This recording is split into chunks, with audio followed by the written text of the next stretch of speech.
So what's up mga ka-agri? So ayun, nagpe-prepare po kami ng mga fertile eggs ng Black Astrorp na Italian line. So ayun, kasi ipapaship naman ito sa Masbate. So ayun, ito po yung storage box na paglalagyan. Then syempre nakabubble wrap dapat yung ating mga itlog para po hindi mabasag. At ngayong araw po, so ipapaship ko to sa LBC.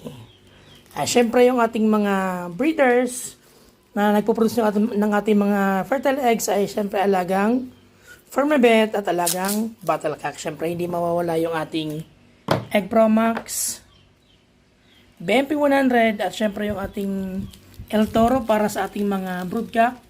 At syempre Betmin Pro 357 para sa ating mga broodhen at mga broodcocks.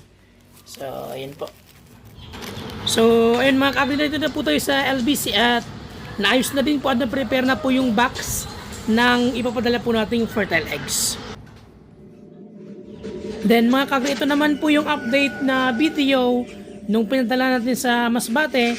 At syempre, sabi ko, nakiusap po ako na, sir, pwedeng pa-video po ng actual na pag-handling at yung ilan yung mayroong similya na itlog out dun sa pinadala nating or binili nilang fertile eggs mula sa ating backyard farm. At so far, maganda naman po yung similya.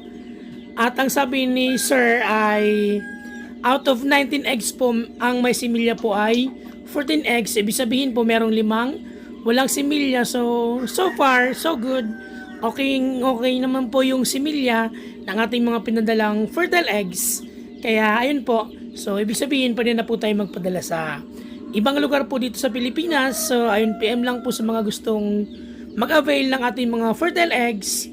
At makikita nyo naman po sa mga content ko kung ano yung aking mga breeders, ano yung mga manok na meron tayo dito sa ating backyard farm.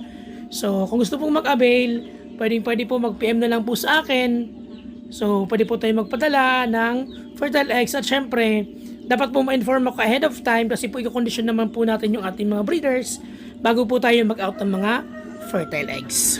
Then ito naman po yung convo namin ni sir ng ating buyer kung ilan po talaga yung merong similya out of the eggs na pinadala natin sa Masbate. At ayun,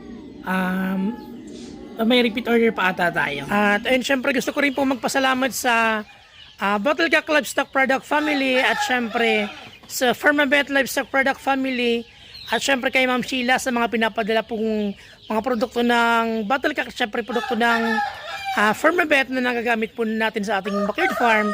At nasisiguro po nating mga malulusog yung ating mga breeders, yung ating mga sisiw. At syempre, kapag malusog po yung mga breeders natin at kompleto yung vitamins, syempre maganda rin po yung mga fertile eggs na napoproduce natin. So ayun po, maraming salamat and God bless nyo po.